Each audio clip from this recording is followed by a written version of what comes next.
Hello everyone, welcome back to the finale video of New Year, New Game 2021. Man, it has gotten to a point where this year was tough. I will admit it was tough to keep up with the video schedules, and I mean, you'll notice even throughout September, October, November, and most of December, it was tough to keep up. I mean, I was going for a 4.0 in college at the same exact time, which thankfully I managed to do. I'm proud of it. I'm happy I did it. And it was tough. I kept the schedule the whole year, and I didn't want to screw it up, you know? But I mean, with it came some challenges. I mean, I lost a lot of viewers, I lost a lot of subscribers. I went from almost 11,000 to just over 10,000. At least like 700 of you just dipped. And that's the price to pay when it comes to this kind of stuff. But I didn't want to be tied to one thing. I wanted to be known for something different. I wanted to be known for something that was a little bit more like my inspirations when I first started YouTube, which was Markiplier and Jacksepticeye. Like those two guys, they were the reason that I do what I do now. I wanna keep going. And it wasn't until just recently with a couple of friends of mine from Circle Stick. I'll link the channel in the description. Patch, Jay, these guys, they had the same exact ideal of how much work to do, what kind of work to do, and how consistent you gotta be. They showed me that there's still a chance to do what you want to do and succeed. So with today's video, and with that in mind, we're going to be reviewing every single game that I played from New Year, New Game 2021, and I'll tell you my thoughts on each and every game. Keep in mind, this video will contain some spoilers for all of the games that I've played throughout this year. So if you don't want spoilers for some of these games, then don't look. Phasmophobia, your classic ghost hunting game. Honestly, I really wanted to play this a ton when I had the chance, but with everything happening the way it was on my channel, I didn't have the option. But I mean, once I made that shift, New Year, New Game 2021, I've thoroughly experienced every map and possible ghost on Phasmophobia through many video recordings. I have to say, it's the only horror game that I can play with friends and not be absolutely petrified. When you first play it, yeah, it's got its moments where you get scared a ton. When it gets to a point where you play it a lot, it just becomes a nice, fun, chill game to play with your friends every night. But out of 10, I definitely rate Phasmophobia an 8 out of 10. Reason it's an 8 and not a full 10 is because it loses its scare factor after a while, and the fact that when I first played it, it was the same stuff after a while. However, if we consider the recent updates to the game, adding new maps and such, I'd definitely bump it up to a 9 out of 10 because I can agree after the updates, it kind of gained its scare factor back, and there's a lot of new things to expect and a lot of really creepy looking areas to explore. So yeah, 9 out of 10 for Phasmophobia, final score 100%. Little Nightmares, what a phenomenal game. I've always been quite a fan of puzzle games, but Little Nightmares takes the cake as one of the best game franchises that I've ever laid eyes on. Little Nightmares, it delves deep down into the horrors of the Maw, the large boat that our player lays prisoner. The goal of the game is to solve puzzles to escape the Maw in the clutches of terrible creatures roaming this place. The experience that I had throughout this game was just absolutely amazing, and if I could replay it with that same wow factor again, I totally would. But, you know, blind playthroughs are only blind once, and unless you are blind, well, that's a different story. But out of 10, I rate Little Nightmares a 10 out of 10. Even after months of not playing it and coming back to it, knowing how the game goes, I never seem to lose that playability factor, and I can't stop wanting to come back to it. And I've even come back and replayed it again throughout the years. So it was a really good game. All right, so Spyro Reignited Trilogy. It was my first ever game that I played in my life. The original trilogy of Spyro was amazing to experience as a kid, and to see it remastered in full HD and new glory, man, that was one of the best feelings to have ever experienced. Seeing my childhood come to light in a new way it's never been, and I was so excited to play this in 2017, and I started it and then I never finished it. But because of New Year, New Game, I was finally able to sit down and play all 3 games of the trilogy. I didn't record the first game, but I did record the second and third, and oh my god, it was beautiful. I loved it. While New Year, New Game was about playing things I never have played, I'm glad I wanted to play the remaster a few years after its release so that I could experience it and review it based on my thoughts with other games in the mix. Overall, Toys for Bob did a phenomenal job recreating the masterpiece that is Spyro, and I can't rate it lower than a 10 out of 10. It's just beautiful. Okay, so 1 month after I played the original Little Nightmares, the sequel released, which I planned to include into February so that I could experience both of them close together. And honestly, that was an amazing and great idea. Little Nightmares 2 takes the puzzle horror aspect to a whole new level. Hunters chasing you down, a teacher with grotesque abilities, and a ceiling doctor. Ugh.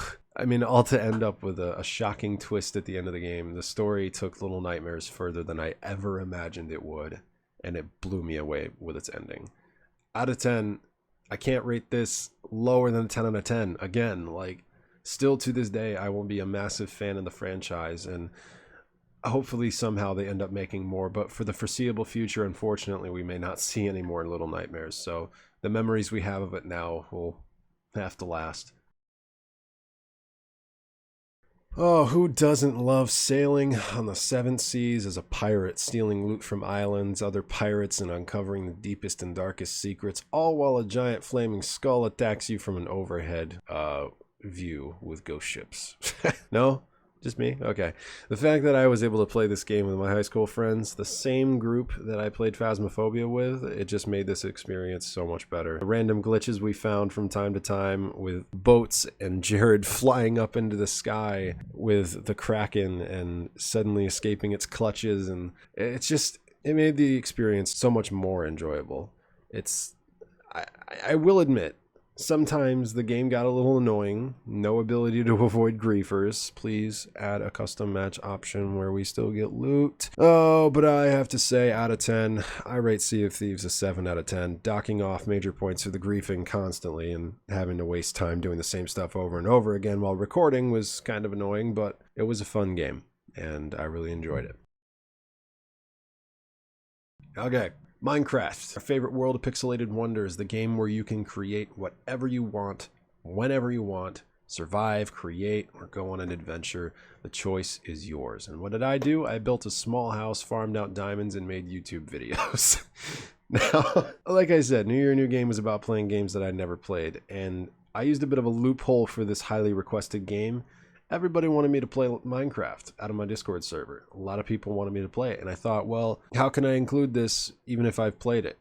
Well, I didn't play Java, so I was able to fit it into the New Year, New Game series by playing the Java version of Minecraft. Honestly, with the way Minecraft is and the fact that anything is possible, I think it would be a crime to not rate the game at least a 9 out of 10.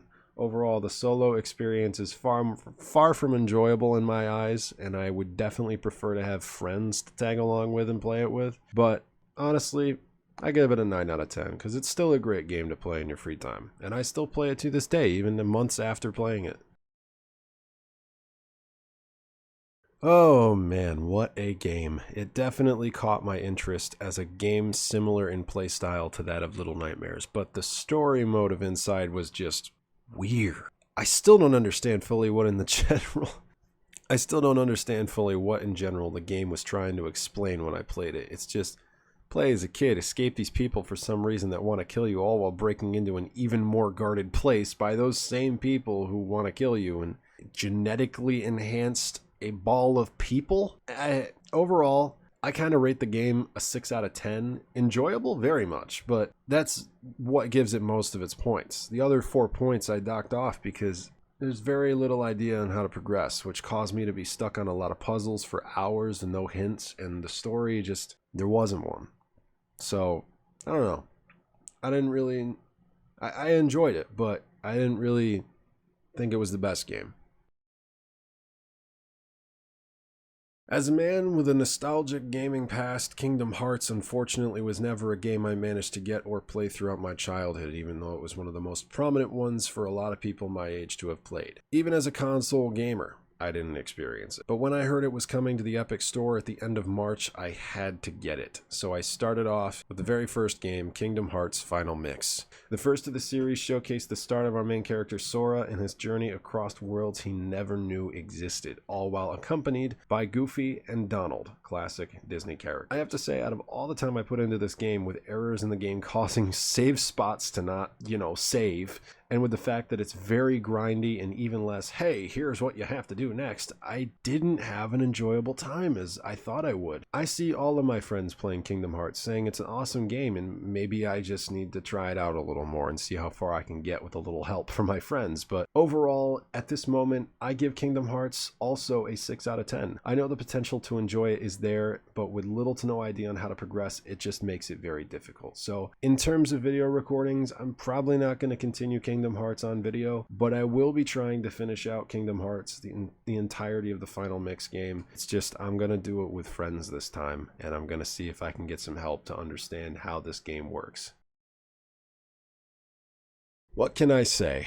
When I heard Crash 4 was coming to BattleNet, I couldn't not get it. As a Spyro and a Crash Bandicoot fan as a kid, I felt as though it was necessary to play this next hyped up game and see what the true fourth Crash game is like. Sorry, Wrath of Cortex. While yes, Crash 4 was very long and very difficult, I had a very enjoyable time with it, and I consider it one of the best Crash games ever made. But it was really difficult. And for the average gamer that isn't all that great at games, it might be somewhat impossible to pass. So especially, the ending level in the story. Jeez, that was difficult. I was on that for hours. But with that in mind, even with the gameplay, I give Crash 4 a 9 out of 10, docking just that 1 point for the difficulty spike.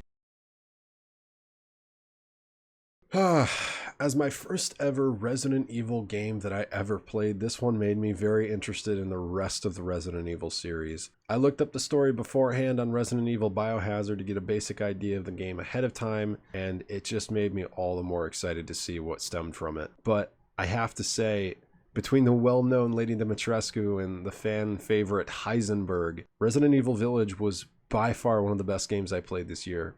So how could I not rate that a 10 out of 10 game? It was beautiful, and I'm going to be playing it again here very shortly as well. Sonic. I figured to celebrate Sonic's 30th anniversary this year, we should play and finish some games I never finished. So while I've played these games, I never did get to finish them. So this was the only month where I made the exception to play something I've already played. Because I hadn't played it on my channel and I've never finished it. So to start, we began June with Sonic Generations. It was a game I first owned and played on the PS3 back with its original release. However, for some reason I didn't end up finishing it, most likely due to my addiction to the Sly Cooper games and also the fact that I had Generations on a PS3, which died a couple of months after I got it and I could never get it fixed. So yeah, I finally finished it, but even then, I give the game like a 6 out of 10. It's a cool Sonic game. Don't get me wrong. To see all my favorite Sonic levels from the franchise in one game was great, but the enjoyability factor was not there for me as much as it used to be. Not to mention the game broke and I couldn't use my controller for like anything past 4 levels into the game. So that sucked. I had to relearn all the controls on a keyboard. Sonic Adventure 2, the second game I played for June, and this one was the most nostalgic. This was my second favorite game to play on the Sega Dreamcast as a kid, first being the original Sonic Adventure, but Sonic Adventure 2 was a game that I never completed. Unfortunately, when I was younger, my game disc was given to me by my aunt, and the disc was scratched all to hell. So it didn't last as long as I hoped it would, and eventually it became useless, and I was unable to finish the game. So this year, I finally beat Sonic Adventure 2, and out of 10, I rate it a solid 7 out of 10. Why 7? The storyline makes huge leaps to random locations with no mention of how we got there and why. And the characters talk over each other way too much. So 7 out of 10. But it's still a good game. Oh man, Deep Rock Galactic. My friend Antonio was bugging me so much to try this game out, and I am so glad I listened. Deep Rock Galactic is now probably one of my favorite multiplayer games to play when I want to chill out and just do whatever I want. The mining aspect, while fighting alien bugs and completing missions to get upgrades for characters, all while screaming "for rock and stone" at the top of your lungs. Yeah, it's awesome. Oh, and let's not forget kicking the barrels and pissing off mission control. Out of 10, I'll give Deep Rock Galactic a 10 out of 10. There's very few games I tend to enjoy playing consistently anymore, and Deep Rock Galactic just happens to be one of them now. So my original plan back in the beginning of New Year, New Game was that I was going to do Deep Rock Galactic and Halo for content during July. But I eventually went with the space and extraterrestrial theme for July, and I just couldn't help but include the hilarious recordings of me and my high school friends playing Half-Life 1 multiplayer. Yeah, it has its bugs, and yeah, there's some difficult and annoying parts to the later portions of Half-Life 1, but being able to experience it in all of its buggy glory with your friends makes it 10 times better. And it was free to play, so how could I not? Sven co-op out of a 10, definitely giving it an 8 out of 10. My friend Chris, aka Guardian of Exile, has been a massive fan of Halo for his entire life, and to be able to experience Halo for my first time with a master like himself was very fun and very interesting. While some playthroughs didn't go out during that month like I planned, and it's still, a lot of them have just been sitting in my files doing nothing, it made for some amazing content, and it made my first experience of Halo amazing. Finally learning the story behind the UNSC, the Arbiters, the Flood, and the character Master Chief, it's something I was glad I got to experience with a friend rather than alone. And overall, my final thoughts on Halo 2 and just Halo in general and how fun it was, 9 out of 10. I struggle to get into it after a while because there are some boring parts, but Chris makes sure to change boring to funny real fast. Star Wars Jedi Fallen Order was originally my second game planned for May, but unfortunately at that time that I was recording everything, my computer started having issues. Come to find out, it was my liquid cooler. So I had to delay videos until the release of Resident Evil Village and change my plans because I had no other choice but to delay it to Space Month. Finally seeing what all the hype was about in this game, experiencing the story behind Cal Kestis and the exploration to other planets like Bogano, Zepho, Dathomir, and more, it was just a very fun experience, especially it being the first ever Star Wars game that I ever played. Out of 10, I'm definitely rating Star Wars Jedi Fallen Order a 9 out of 10. Docking off only 1 point because there's a lack of where do I go, what's my next mission type of thing. But besides that, it's an amazing game, and I'm 100%. I probably won't be doing it on recording, but I'm going to at least try to beat the game. Alright, so we started off Cartoon Age month with a banger. The highly requested Bendy Ink Machine was a game I first heard about through its alpha release back in 2017. Watched it on Markiplier's channel, and I watched it on a couple other people's channels. Even though it cost $1 to buy back then, I was unable to get it and play it for myself. So fast forward a couple years later, here I am finally experiencing the game and seeing how totally different it was from its upbringing. The Meatly crafted this game and made it a masterpiece way further than I remembered it being, and it was a great experience for the month of August. Exploring 5 chapters of pure horror and ending it off with a twist of an ending. It was just wow. But out of 10, I think this game's going to get an 8 out of 10. The reason I'm docking off 2 points is because there is a bug at chapter 3 that hasn't been fixed for years that corrupts your save point and makes you redo chapter 3 just to be able to get to chapter 4 and 5. And you have to do chapter 3, 4, and 5 all in one sitting because it won't save. So yeah, that's kind of annoying. Yet another game I played back in the days of my YouTube channel's upbringing on livestream.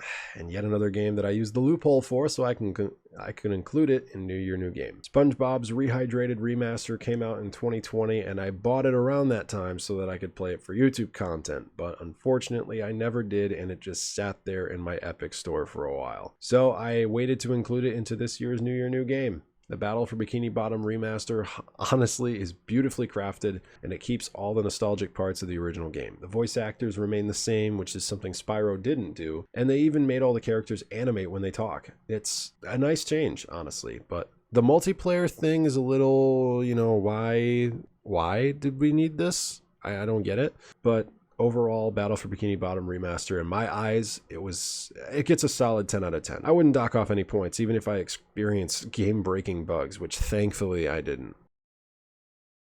So, while this wasn't necessarily included in a specific month, I wanted to include Omno in the New Year, New Game lineup because it was another game that I never played, and it had just released as of July 29th, 2021. So the game, crafted by solo developer Jonas Mankey of Studio Inky Fox, is by far one of the most beautiful and majestic games that I've ever played. About a staff bearer going on his pilgrimage to the Temple of Light to ascend with his people to the greater land. He befriends the otherworldly wildlife along the way, only to realize his life is much more enjoyable knowing he's able to keep the wildlife happy, especially his little green floaty friend we don't know the name of. Omno was a great chill game to play, and with no intense gameplay and just a beautiful story. It'd be a crime to not give this game a 10 out of 10, especially with it being crafted as well as it is just by one singular person. Hell, if I could give this an 11 out of 10 for being crafted by just one person, I would, but I mean, we got to make things fair here, so 10 out of 10. Subnautica. Ooh, that was a hellish experience. So around this time, I started up doing college stuff again, so I never really got to go further than a couple of games of Subnautica. But good lord, I have never had such a fear of the water. When I was playing Sea of Thieves, I was judging my friend Noah and like crap talking him about it as a joke. Like, why are you so scared of the water? I could swim across this, and yeah, the sharks are a little jump scary sometimes, but like, I don't get it. And then I played Subnautica, and I get it. I 100% get it. It is not a game that I think I can go back to. I'm a little bit too scared about the water and everything and like that whole idea. And I found out that there's a giant thing called a Leviathan that can come after you, so I'm not gonna go back to that now. But yeah, in terms of an enjoyable experience, yeah, that was fun. But I'm just too scared to continue it. So honestly, I think probably give Subnautica an 8 out of 10. It's not my favorite thing, but it was good. Borderlands 2. I didn't do it. That was on my list for September alongside Subnautica. I played through a little bit of the first few missions and then just realized I wasn't recording. And I was like, oh, well, that's great. I don't want to fake all of my reactions to that. I thought I had recorded it, and I didn't. So I just grabbed some extra footage for my trailer and said, I'll do it later. Well, that didn't happen. So yeah. Borderlands 2 did not happen like I wanted it to, but to make up for it, this is my official announcement that next year, for New Year, New Game 2022, because now you guys know that's happening because the trailer released a few days earlier, I'm going to be doing Borderlands 3. So I will be doing a Borderlands game on this channel, but it's not going to be 2. Dead by Daylight. Oh man. This is going to be my first game that I plan to do for October. Again, I didn't get to do the things I wanted to do for October. This and Outlast, I didn't actually get to do them. Outlast I'm not going to include in here because I didn't play it. But Dead by Daylight I did play. I just didn't record everything like I wanted to. And again, this game, it's got that horror factor. It's like, oh crap, I gotta get away from my friends. Like, they're all trying to kill me. That I gotta find a way to escape. I didn't understand how to escape, and it was difficult. I really liked the experience of Dead by Daylight. It was such a fun and awesome thing. So I have to say, because of just how much fun I had playing Dead by Daylight in the short amount of time I did, even if it wasn't on recording, Dead by Daylight, definitely a 10 out of 10 game. And especially since there's so many different characters and like killers that you can play as, and it's just it's a masterpiece of a multiplayer game, and I highly recommend trying it out. I know a lot of you probably got it for free off the Epic Games launcher a couple days ago when it went live, but man, that's a fun game. Up next on our list, we got Titan Souls. This ended up being the game that I did for September and most of like the beginning of October. Titan Souls is a game that I basically got for free on Steam one day randomly, and I decided, you know what, it looks like a pretty cool art style, I might try it out. So I tried it out, and it ended up being one of the most fun games I've played in a while. I really am a fan of boss fight games, which is something you'll notice in one of the games that I chose for January of New Year, New Game 2022. Boss fight games are very fun for me. And I've always been a fan of looking up compilation videos of all bosses in games and stuff like that. And I've even thought about doing my own videos on every boss in a specific game. And to know that Titan Souls was a game entirely about just fighting bosses, but every boss is one hit kill, including yourself, that intrigued me. and I couldn't help but want to complete the game 100%, which I did 100%, but I didn't do the higher difficulty. So I'm not doing the higher difficulty. I could barely get through the final boss as it was. But Titan Souls, yeah, that's a good game. I'm going to say probably a 9 out of 10, just because the last fight was a little too much. Not Truth. The Soul boss was too much. Okay, the first game for November, Detroit Become Human. What a phenomenal game. I'm just going to say straight up 10 out of 10. Quantic Dream made such a beautiful game where it's just androids versus the world. You get to play as the androids and see life from their eyes, make choices for them, and see what kind of things it'll do to the story. And while I haven't finished it yet at the time of recording this review, because I'm recording this, and you guys aren't going to believe this, I'm recording this on the 14th of December. I haven't finished the game yet, but I've gotten very far. I've got a few recordings sitting in my files that I haven't uploaded yet that I'll be uploading over the next couple of days after I record this, and I love it. It's so beautiful, and I can see why all of my friends were recommending this to me. Like Antonio, when I played Deep Rock Galactic with him, and when I was talking to Chris around the same time that we were playing Halo, like they all recommended to me Detroit, because at the same time Antonio had just beaten Detroit as well, and they were like, oh yeah, you got to try it. Like if you have it, play it. I'm like, I have it, I'm gonna play it. And just the hype lived up. The hype definitely lived up, and I had such a fun experience with it. And then finally, the last game for New Year, New Game 2021, Tomb Raider. I didn't get as far into it as I wanted to, and it's an interesting game, and I'm glad to have said that I have experienced some of it so far. It's probably not a game that I will continue much on recording. Again, it's going to be one of those games where I just go and finish it off recording and experience it that way. But being able to see what the entire story behind Lara Croft is in Tomb Raider, and just the entirety of that side of this game, it's very interesting. It's just, I'm not really a fan of the button mashing type style where every single thing that happens in the game you have to like think fast and press a button. Like, why do I have to keep pressing this button to climb or this button to like slide over the thing? I don't know. It wasn't the best. I'd say honestly, that specific Tomb Raider game that I played was probably a 5 out of 10. And it's probably the lowest I'll go for any game out of this year, was what I experienced with Tomb Raider. But I don't know. I think that's just because I've only played the certain like first few parts of it. Again, there's a recording or so just sitting in my files that I haven't done. So we'll see if I end up uploading that. I'm hoping I can, but Tomb Raider was definitely one of the lower games this year. That is all for this video. Hope you guys enjoyed listening to my review, listening to my thoughts on all the games that I played throughout 2021. It was a good year. It was a great start getting off of Fortnite and finally starting to do something that I wanted to do for a while, finding that love for Fortnite again, coming back to it, being able to do both at the same time finally. I really enjoyed it, and I hope that you guys will continue to support me throughout what I have coming in the future. New Year, New Game, like I've said in the trailer video the other day, it's not over. 2022 is going to bring much more games, including the new game of the year from last year, It Takes Two. I'm finally going to be playing that. January's games, I'm going to keep one of them a surprise, but tomorrow's video is on a parkour game known as Ghost Runner. And I can say, as someone who's already played it, I love the fast-paced gameplay of it, and I can't wait for you guys to see my reaction to it tomorrow. So hope you guys enjoyed. I will see you in the next video and throughout the next year. Thank you guys for supporting me, and I hope you continue to. Peace.